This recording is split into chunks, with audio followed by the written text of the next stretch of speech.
बहराइच, श्रावस्ती, बलरामपुर, गोंडा ही नहीं बल्कि नेपाल सहित कई जगहों को जोड़ने वाला एक ऐसा पुल जिसको आप लाइफ लाइन कह सकते हैं। उस पुल के सहारे ही लोग प्रदेश कार्यालय को पहुंचते हैं, यानी लखनऊ को पहुंचते हैं। और सबसे बड़ी बात यह है कि इस पुल पे मैं अपने सहयोगी से कहूं कि पहले वो पुल दिखाइए। ये पुल है, देखिए, ये तकरीबन 3 से 4 साल से ये जर्जर बना हुआ है और अब पूरी तरीके से ये बदहाल अवस्था में हो गया है। हालांकि आपको इस पे आवागमन जरूर दिखाई पड़ रहा होगा, लेकिन इस आवागमन को अब धीमी गति पे कर दिया गया है। इस पुल से प्रतिदिन तकरीबन 35 से 40 हजार की संख्या में वाहन निकलते हैं और 1 लाख से अधिक इस पे राहगीर निकलते हैं। सबसे बड़ी बात यह है कि इस पुल से लाखों लोग इस पे निकलते हैं और वो लोग बहराइच, श्रावस्ती, बलरामपुर, नेपाल सहित नेपाल के कई ऐसे जगहों पर जाते हैं जो दूर विदेश से आए होते हैं, यानी कि थाईलैंड, जापान, हांगकांग, मलेशिया से जो यहाँ पे पर्यटक आते हैं वो भी इसी पुल के रास्ते वो पहुंचते हैं और बौद्ध धर्म को मानने वाले जो पर्यटक आते हैं वो भी इसी पुल से पहुंचते हैं। ये बताने का सिर्फ उद्देश्य इसलिए है कि ये पुल पूरी तरीके से जर्जर हो चुका है और इसको बनाने के लिए सरकार ने निर्णय जरूर लिया है, लेकिन अभी वो निर्णय की स्थिति साफ नजर नहीं आ रही है। हमारे साथ यहाँ कुछ लोग हैं जो लगातार इसको लेकर के और आवाज मुखर करते रहे हैं। ऐसे में हम इनसे बात करते हैं कि इस पुल को लेकर के इनकी तैयारी क्या है, क्या इन्होंने विरोध किया है और किस तरीके से इस पुल का निर्माण चाहते हैं, क्योंकि कहा यह जा रहा है कि जल्द ही ये पुल बंद हो जाएगा और दूसरे पुल का निर्माण होगा, इसका मरम्मत होगा। ये बताइए कि इस पुल को लेकर के किस तरीके से आवाज आप लोगों ने उठाई? देखिए संजय जी, सबसे पहले तो मैं आपके संस्थान को बहुत बधाई दूंगा कि आपने इस मुद्दे के लिए, इस जनहित मुद्दे के लिए जो भारत नेपाल की जो जीवन रेखा है संजय सेतु और 4 जनपद इससे जुड़े हुए हैं, उसके लिए आप हम लोगों की आवाज़ उठाने के लिए यहाँ पर हैं। मैं आपको बताना चाहूँगा पिछले कई महीनों से हम लोग इस जर्जर संजय सेतु को लेकर जो है वो आवाज़ उठा रहे हैं। सरकार सिस्टम से अपील कर रहे हैं, देवी बाटन मंडल के जनप्रतिनिधियों से अपील कर रहे हैं, लेकिन अभी तक सरकार की तरफ से और सिस्टम की तरफ से कोई भी ऐसा स्थायी समाधान नहीं आया है जो हमारी पीड़ा को और जनता की जो रोजमर्रा पीड़ा है इसको सुन सके। मैं थोड़ा संक्षिप्त में आपसे इसलिए बताना चाह रहा हूँ कि लगभग 8 वर्षों से ये इसी स्थिति में है। 2018 में एक खबर आती है कि जो पुल है वो 6 से 8 इंच नीचे धंस गया है। एक बहुत ही संवेदनशील पुल जिससे 4 जनपद के लोग जुड़े हैं, भारत नेपाल की सीमा जुड़ी हुई है और 4 जनपदों के लोग, चाहे वो मेडिकल इमरजेंसी हो, चाहे शिक्षा हो और डेली का आवागमन हो, चाहे रोजगार हो, जो इससे जुड़ा हुआ है। लेकिन इसको नजरअंदाज करते हुए ना कोई जनप्रतिनिधि यहाँ का आवाज उठा रहा है।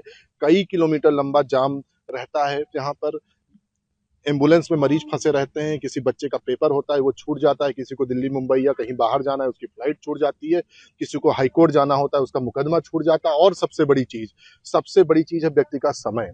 5-5, 6-6 घंटे जाम लगने के बाद जब वो वहां पे पहुंचता है तो कहीं ना कहीं सरकार और जनप्रतिनिधियों को देखना चाहिए कि आपको जनता ने क्यों चुना है। और मैं कोई ऐसी रिपोर्ट्स नहीं बता रहा हूँ, मैं आपके सामने ही देखिए ये पेपर में आपको बता रहा हूँ जो मीडिया रिपोर्ट्स बता रही हैं कि प्रतिदिन इस पुल से करीब हजारों की संख्या में बसें, 4 पहिया निकलते हैं, कई हजारों की संख्या में लोग निकलते हैं और यही नहीं, पैदल यात्रियों की संख्या करीब 50,000 से 1 लाख है। और मेरा सबसे बड़ा मुद्दा जो है वो है मीडिया ट्रायल। जब 2018 में पुल क्षतिग्रस्त हुआ है उसके बाद बड़े मीडिया संस्थान इसको दिखा रहे हैं कि जल्द ही पुल बन जाएगा, लेकिन आज 8 साल होने को हैं, लेकिन आज तक ये पुल नहीं बन सका है। अब मैं जो मेन बात आपसे बताऊंगा वो है कि बजट को लेके कभी बताया जाता है कि 6 लेन बनेगा, कभी बताया जाता है 4 लेन बनेगा, कभी बताया जा रहा है कि डिजिटल लेन बनेगा, लेकिन सब कुछ कागजों पर है। ना यहाँ का कोई जनप्रतिनिधि है वो बोल रहा है। अभी जब हम लोगों की मुहिम हुई तो कुछ लोगों का मेरे पास फोन आया, मैं उनका नाम नहीं लूंगा सार्वजनिक रूप से। कुछ लोग मुख्यमंत्री से जाकर मिले कि यहाँ पे पीपा पुल बनाया जाए, लोगों को आवागमन में होगा, लेकिन हम इसे मीडिया ट्रायल का रूप मानते हैं। क्योंकि ये हम सारी चीजें आपको इसलिए दिखा रहे हैं कि देखिए इन खबरों को। बहराइच हाईवे 7,000 करोड़ से बनेगा, 70,000 करोड़ से बनेगा, 27,000 करोड़ से बनेगा। ये देखिए बाराबंकी से बहराइच के बीच बनेगा डिजिटल हाईवे, 2024 की खबर है, 25 की खबर है, लेकिन हम पिछले 8 सालों से इन सब चीजों को देखते आए हैं। जर्जर संजय सेतु को लेकर जो हमारी मुहिम चल रही है इसमें सबसे बड़ी चीज है जनपद श्रावस्ती। जनपद श्रावस्ती एक ऐसा जनपद है जो विश्व शांति का संदेश पूरी दुनिया को देता है। भगवान बुद्ध ने अपने जीवन का बहुत बड़ा भाग यहाँ पर बिताया। सहेट महट अंगुलीमाल गुफा, और यहाँ पर की जो संस्कृति है वो पूरी दुनिया में फेमस है। थाईलैंड हुआ, चाइना हुआ, वियतनाम हुआ, कोरिया हुआ, कंबोडिया हुआ, मलेशिया हुआ, सिंगापुर हुआ, बहुत जापान हुआ, बहुत सारे ऐसे 17 से 18 कंट्रीज के लोग हैं जो यहाँ आते हैं। और जब इस पुल पर वो फंसते होंगे तो इस देश की दिशा और इस देश की दशा के बारे में पूरी दुनिया में क्या गुणगान होता है कि हमारे जनपद में 20 विधायक हैं, हमारे मंडल में 20 विधायक हैं, 4 सांसद हैं, 3 सांसद जो सत्ता पक्ष से हैं, 1 सांसद विपक्ष में है, सैकड़ों जिला पंचायत सदस्य हैं, सैकड़ों जिला पंचायत ब्लॉक प्रमुख हैं, कई जिला पंचायत अध्यक्ष हैं, विधान परिषद सदस्य हैं, लेकिन आखिर ये लोग क्यों नहीं बोल रहे हैं? ये पुल जो है ये हम लोगों का व्यक्तिगत कोई मैटर नहीं है कि हम लोग यहाँ से वो लोग खुद गुजरते हैं, और जब गुजरते हैं तो उनकी गाड़ियों के साथ प्रोटोकॉल होता है, सिक्योरिटी होती है, जनता जाम में फंसी रहती है, वो हूटर बजाते हुए जनता को किनारे करके और निकल जाते हैं। इसका मतलब है उन्हें जनता की पीड़ा से मतलब नहीं है। कुछ लोगों के पास हेलीकॉप्टर है, उन्हें पुल की जरूरत ही नहीं है, वो हेलीकॉप्टर से निकल जाते हैं, और पूरे मंडल को शर्मसार कर रही है खबरें। जब कोई व्यक्ति जाम में फंसता होगा या कोई पेशेंट होगा जो एम्बुलेंस में फंसा होगा, वो उस पीड़ित परिवार के दिल से पूछिए कि जब जाम में फंसता होगा तो सोचता होगा कितनी जल्दी मैं लखनऊ पहुंच जाऊं और उसको इलाज मिल जाए। कितने लोग सही समय पे इलाज ना पाने के कारण वो मर जाते होंगे। तो ये एक प्रकार से इसको हत्या भी माना जाएगा। तो मेरी सिस्टम से अपील है कि जल्दी से जल्दी इस जर्जर संजय सूद को लेके कोई समाधान निकालिए, क्योंकि पिछले 8 सालों से हम सुनते आ रहे हैं। बगल में ही आप देखिए रेलवे ट्रैक है, इतने सालों में 3 ट्रैक उसमें बन गए, 3 पुल बन गए, लेकिन इसकी स्थिति ऐसे ही बनी हुई है। तो सरकार को इसको प्राथमिकता में लाना चाहिए और जल्द से जल्द इसको निर्णय लेके नए सेतु का निर्माण कराया जाए, ओवरलोडिंग इस पे बंद कराई जाए, क्योंकि पुल बहुत जर्जर है, किसी दिन कोलैप्स हो जाएगा तो इसमें बहुत बड़ा जान माल का खतरा है। लेकिन जिस तरीके से अधिकारियों से हमारी बात हुई, पीडब्ल्यूडी के अधिकारियों से मेरी बात हुई, जिलाधिकारी से मेरी बात हुई, उनका साफ तौर पे कहना है कि जल्द ही इस पुल पे आवागमन बंद कर दिया जाएगा और इस पुल का मरम्मत बड़े पैमाने पे किया जाएगा ताकि आगामी लगभग 10 सालों तक ये पुल सही से चल सके। हालांकि इसी बीच सांसद से भी मेरी बात हुई, उन्होंने कहा कि इस पुल के मरम्मत होते होते ही नए पुल का डीपीआर सैंक्शन हो जाएगा और उसका निर्माण शुरू हो जाएगा। इस सवाल का उत्तर मैं आपको बहुत अच्छे तरीके से ब्रीफ करके देना चाह रहा हूँ। जब ये आवाज हम लोगों ने उठाना शुरू की जर्जर संजय सेतु को लेके, तो एक जनप्रतिनिधि के द्वारा स्टेटमेंट आता है सोशल मीडिया और मीडिया के माध्यम से कि बहुत ही जल्द इसका डीपीआर बन गया है, इसकी फाइल जो है कैबिनेट में जा चुकी है, बहुत ही जल्दी इसका जो कैबिनेट में फाइल पास हो जाएगी, जो है प्रोजेक्ट इसका बन गया है और काम शुरू हो जाएगा।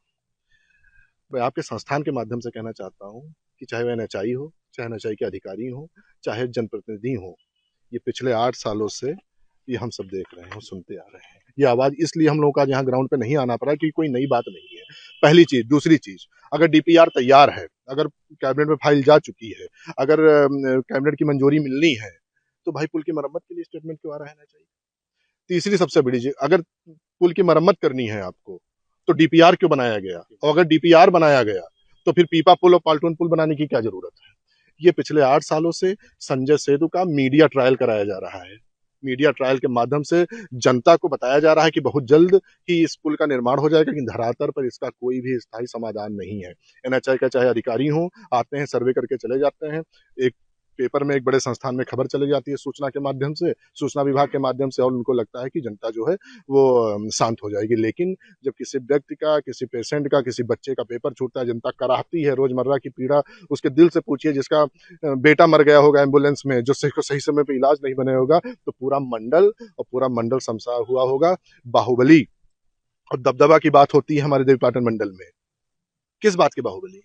पेशेंट एम्बुलेंस में मर जाता है, इस बात की बाहुबली। आपकी जनता करा रही है, 5-5, 6-6 किलोमीटर जाम में फंसी है, इस बात की बाहुबली है। जनता को आपको जनहित मुद्दों के लिए वोट दिया गया था, ना कि आपका हेलीकॉप्टर और आपकी गाड़ियों को देखने के लिए वोट मिला था। आज हम लोग सभी युवा साथी यहाँ पर खड़े हुए हैं और हम सिस्टम से अपील करते हैं। हमारा कोई विरोध का प्रदर्शन नहीं है ये, और मुझे ये भी पता है कि एक दिन में नहीं बन जाएगा, लेकिन कम से कम जनता को पता चले, लोगों को पता चले, डेट आ जाए कि काम शुरू हो जाएगा। क्रेन खड़ा कर देने से, पुलिस की गाड़ी खड़ी कर देने से ये जर्जर पुल की अवस्था नहीं बदल जाएगी। अवस्था जो बदलेगी वो सरकार के फैसलों से बड़ी होगी। फोटो शूट से पुल नहीं बनता है, फैसलों से पुल बनता है। देखिए, निश्चित तौर पे कहीं ना कहीं ये विरोध भी जायज है, क्योंकि सबसे बड़ी बात ये है कि ये सार्वजनिक विरोध है, निजी विरोध नहीं है।